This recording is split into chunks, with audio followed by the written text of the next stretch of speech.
Alô, queridos irmãos, amigos, saudações fraternais. Muito obrigado por estar assistindo a mais um estudo sobre o tema como lidar com os seus sentimentos e as suas emoções. No estudo passado, nós falamos a respeito do problema da amargura, do problema da falta de perdão, e hoje queremos entrar numa área que realmente envolve a totalidade da humanidade. O problema dos pensamentos, e isso evidentemente está relacionado a maus pensamentos. Eu creio que é a área em que a pessoa mais peca contra Deus e contra o seu próximo. Então vamos ver algumas verdades a este respeito. O controle dos pensamentos é uma das questões mais difíceis na vida da pessoa. A maioria, ou pelo menos muitas pessoas, admitem que não estão conseguindo controlar os seus pensamentos. Se eu vou perguntar para alguém o que você está pensando, e talvez você já passou por essa experiência, muitas vezes a resposta é nada.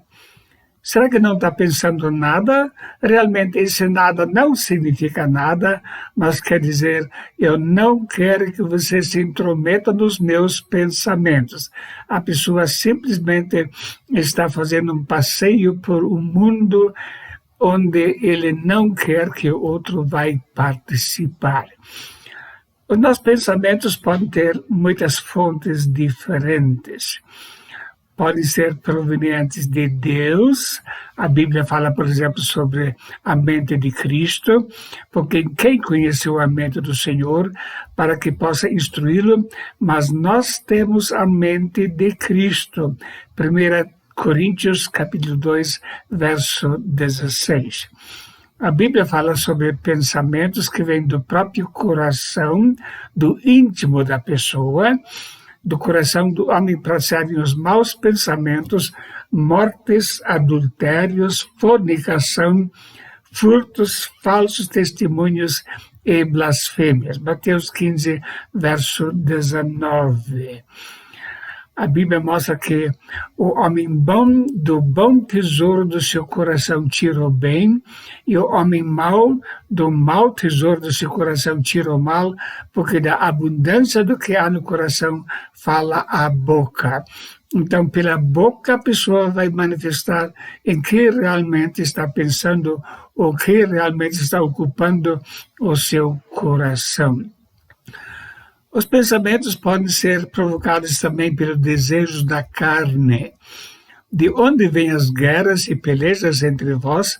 Porventura não vem disto a saber dos vossos deleites que nos vossos membros guerreiam? Então, o nosso corpo, através de hormônios, pode provocar desejos e pode provocar pensamentos pecaminosos. E isso traz também peleja e guerra entre as pessoas. O apóstolo Paulo escreve, porque eu sei que em mim, isso é na minha carne, não habita bem algum. Com efeito, querer está em mim, mas não consigo realizar o bem.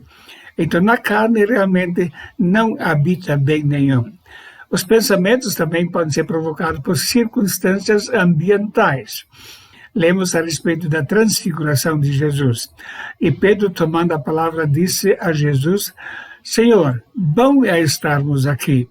Se queres, façamos aqui 3 tabernáculos, um para ti, um para Moisés e outro para Elias. Mateus 17, verso 4.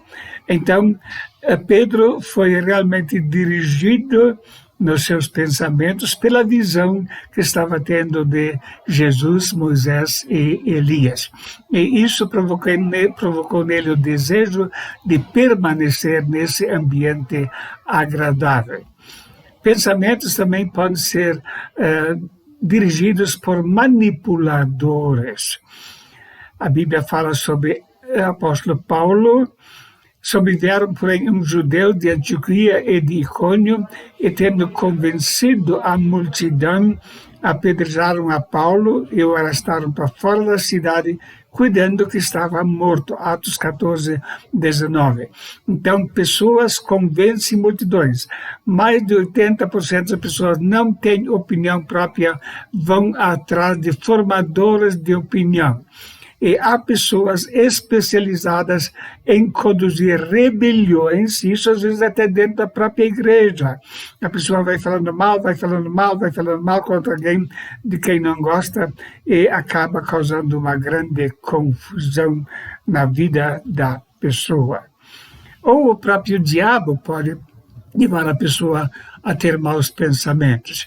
2 Timóteo 2, 26, e tornarem a despertar, desprendendo-se dos laços do diabo em que a vontade dele estão presos. Então a pessoa está viciada em fazer aquilo que o inimigo quer. A avaliação que nós fazemos de outras pessoas depende em grande parte daquilo que está no nosso coração. O que você pensa sobre essa pessoa que está aparecendo nessa imagem? Algumas pessoas vão dizer, é uma sem vergonha. Logo, pensam do lado sensual. Uma outra pessoa poderia dizer, é uma infeliz que precisa da salvação. Coitado dessa pessoa. Então, depende do que está dentro do coração para fazer uma avaliação da vida de outra pessoa. E muitas vezes a avaliação é muito injusta. Aquilo que sentimos diante de uma cena reflete o nosso estado interior. Existem várias formas de lidar com pensamentos, quanto à persistência deles na nossa vida. Existem pensamentos momentâneos. Porque sobem tais pensamentos em vossos corações, Lucas 24, 38, quer dizer, a pessoa no momento fica despertada para algum pensamento, é uma coisa instantânea que vem e logo vai embora. Existem também pensamentos que estão hospedados. Até quando permanecerão tais pensamentos em vosso meio? Jeremias 4, verso 14. Eu lembro da história do pé grande. Uma família atropelou um ser aparentemente anormal, pelo fato que estava machucado, decidiu levá-lo para sua casa. Ele tinha um cheiro meio forte, desagradável, então sempre quando vinha alguma visita, trancaram ele de dentro de um armário, e quando a visita veio, aparentemente percebia às vezes o cheiro, mas passou como se não fosse nada. E na hora que a visita foi embora, abriram o armário e o pé grande apareceu de novo. Assim acontece muitas vezes com os pensamentos da pessoa. O que está pensando? O que está acontecendo? Não, está tudo bem, está tudo bem. E na hora que a pessoa vai embora, então novamente assume as mesmas atitudes e pensamentos. Por exemplo, na questão da pornografia. A pessoa pode estar assistindo, quando percebe que alguém está chegando, está clicando, apagando logo, e quando a pessoa vai embora, retoma de novo. Então são pensamentos que estão hospedados, já se tornaram um vício na vida da pessoa. E existem pensamentos permanentes, contínuos de maldade. E viu o Senhor que a maldade do homem se multiplicara sobre a terra e que toda a imaginação dos pensamentos de seu coração era só má continuamente. Gênesis 6, verso 5. Então, há pessoas que têm pensamentos perversos o dia inteiro, quando vão dormir, quando vão levantar, sempre estão com pensamentos maus e sempre estão decaindo cada vez mais no seu caráter. Foi assim no tempo de Noé. A Bíblia diz, chocam ovo de basilisco e tecem teias de aranha, o que comer dos ovos deles morrerá, e quebrando-os sairá uma víbora. Isaías 59, 5. Então ficam tecendo constantemente víboras, e quando uma cobra é eliminada, logo sai mais um monte de outros filhotes da vida dele. Os seus pés correm para o mal e se apressam para derramarem o sangue inocente. Os seus pensamentos são pensamentos de iniquidade, destruição e quebrantamento há nas suas estradas. Isaías 59, verso 7. Então, pessoas que literalmente estão dominadas por maus pensamentos. Muitas vezes, essas pessoas têm algum personagem contra quem descarregam a sua raiva, a sua ira. Fica sempre pensando a respeito dessa pessoa. E mesmo se a pessoa não fez nada, inventa alguma coisa, imagina alguma coisa, mas tem o seu personagem para descarregar o seu ódio. A Bíblia destaca duas áreas como sendo predominantes na questão de maus pensamentos. E nós temos várias passagens sobre isso. A primeira área é ódio e vingança, porque do coração procedem os maus pensamentos, mortes são citadas em primeiro lugar. E hoje em dia existem muitas pessoas literalmente dominadas por pensamentos de raiva, se tornaram insensíveis quanto ao sofrimento da outra pessoa, pois não dormem se não fizerem mal, e foge deles o sono se não fizerem alguém tropeçar, diz a Bíblia em Provérbios capítulo 4, verso 16. Então são pessoas que se alimentam do ódio, ficam pensando, imaginando vingança e assim por diante. E a cama é um lugar onde a pessoa frequentemente está alimentando os seus maus pensamentos. Ai daqueles que na sua cama intentam iniquidade e maquinam o mal. A luz da alva praticam, porque está no poder da sua mão. Miqueias 2, verso 1. Então, muitas pessoas vão dormir com maus pensamentos e acordam com maus pensamentos. Às vezes, o ódio é por causa de alguma injustiça sofrida não perdoada. Falamos sobre isso já no estudo anterior. A Bíblia diz, não deis lugar ao diabo. Não devemos permitir que o diabo vai dominar os nossos sentimentos. Não devemos retribuir mal por mal, e sim mal por bem. Uma segunda área predominante de maus pensamentos é a área da imoralidade. Porque do coração procedem maus pensamentos, mortes, depois adultérios, fornicação.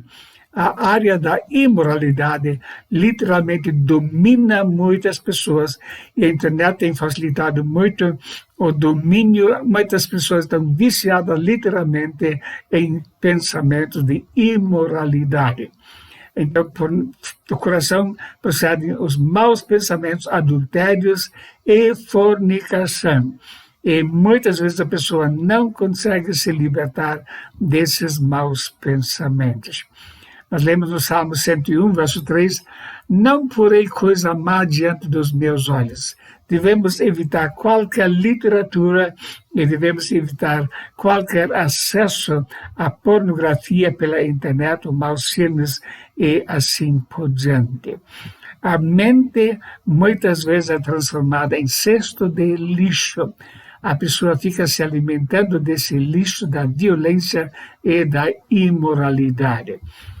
E por isso a pessoa precisa de libertação dos maus pensamentos. Em primeiro lugar, precisa reconhecer, eu sou escravo, prometendo-lhe liberdade, sendo eles mesmos servos da corrupção, porque de quem alguém é vencido, do tal faz também servo. 2 Pedro 2, 19. Então a pessoa precisa reconhecer, eu sou um servo, eu sou um escravo do mal e preciso ser libertado disso.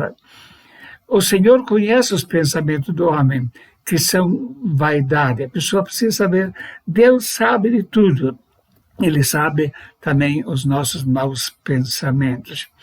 Tu sabes o meu sentar e o meu levantar, De longe entendes o meu pensamento, Salmo 139, verso 2. Então, Deus nos conhece. Devemos chegar para Deus e confessar o nosso fracasso total na questão do controle da mente. O salmista continua: sonda-me, ó Deus, e conhece meu coração, prova-me e conhece meus pensamentos, e vê se há em mim algum caminho mau, e guia-me pelo caminho eterno. Jamais teremos força para uma vitória por nós mesmos. O homem precisa, em primeiro lugar, do Senhor. Se, pois, o Filho vos libertar, verdadeiramente sereis livres. E nessa questão de pensamentos de imoralidade ou de ódio, em geral a pessoa vai precisar de um bom conselheiro cristão espiritual que possa acompanhá-lo e ajudá-lo nessa luta para superar esse vício. A Bíblia diz: digo, porém, andai em espírito e não cumprireis a concupiscência da carne, porque a carne cobiça contra o espírito e o espírito contra a carne, e esses opõem-se um ao outro, para que não façais o que quereis. Gálatas 5, 16 e 17. Então, o Espírito Santo agindo em nossa vida com a palavra de Deus, isso vai dar condições para uma vitória passo a passo. Além disso, a Bíblia nos ensina a ocupar a mente. A mente não vai ficar desocupada, ou está ocupada por coisas ruins ou com coisas boas. Finalmente, irmãos, tudo que é verdadeiro, tudo que é respeitável, tudo que é justo, tudo que é puro, tudo que é amável, tudo que é de boa fama, e se alguma virtude há, se algum louvor existe, seja isso que ocupe o vosso pensamento. Filipenses 4, verso 8. Então, devemos ocupar a nossa mente com aquilo que tem procedência celeste, tudo aquilo que é bom, tudo que é amável, tudo que é puro, e assim por diante. Por isso é muito importante a pessoa começar o seu dia com uma devocional, leitura bíblica, provavelmente um comentário, uma comunhão de oração, e durante o dia alimentar a sua mente com aquilo que leu, com aquilo em que estava se ocupando a sua mente. A mente não vai ficar vazia, mente vazia é oficina do diabo. Salmo 119, 11. Escondi a tua palavra no meu coração para não pecar contra ti. Uma certa pessoa veio falar comigo uma vez, dizendo que não conseguia controlar os seus pensamentos. Fizemos um planejamento de uma leitura diária e cada dia ela iria decorar um verso bíblico que estava relacionado com o tema. Dentro de algumas semanas encontrei essa pessoa novamente. Ela disse: graças a Deus, tudo mudou. Agora passo meu dia ocupando a minha mente com aqueles textos bíblicos, estou recapitulando, estudando e decorando, e isso tem modificado completamente a minha mente. Porque as armas da nossa milícia não são carnais, mas sim poderosas em Deus para a destruição das fortalezas, destruindo os conselhos e toda altivez que se levanta contra o conhecimento de Deus e levando cativo todo o entendimento e obediência de Cristo. Então, uma mente ocupada cativa a obediência de Cristo. Como já falei, é impossível ficar com a mente vazia. Ou ela vai estar ocupada com uma coisa, ou vai estar ocupada com as coisas que Deus planeja. Então, devemos ter uma mente cativada pela obediência a Jesus Cristo. E não serem conformados com esse mundo, mas serem transformados pela renovação do vosso entendimento, para que experimenteis qual seja a boa, agradável e perfeita vontade de Deus. Romanos 12, verso 2. Então, uma transformação pela palavra de Deus vai mudar completamente a nossa vida. E vos renoveis no espírito da vossa mente, e vos revistais do novo homem que, segundo Deus, é criado em verdadeira justiça e santidade. Efésios 4, 23 e 24. Nossa mente deve ser constantemente renovada. Então, sim, Deus vai poder nos usar numa vida vitoriosa para a glória dele. Mente escravizada pela manipulação é triste. Não devemos permitir que outros vão manipular a nossa mente. Manipuladores são terríveis e cumprem a vontade do inimigo. Mas se, pois, o Filho vos libertar, verdadeiramente sereis livres. João capítulo 8, verso 36. Muito obrigado por assistir a mais uma mensagem sobre esse tema, pensamentos, e que Deus nos conceda uma vitória completa para a sua honra e glória. Aguarde o próximo estudo sobre o mesmo tema, como lidar com os seus sentimentos. Deus o abençoe ricamente. Amém.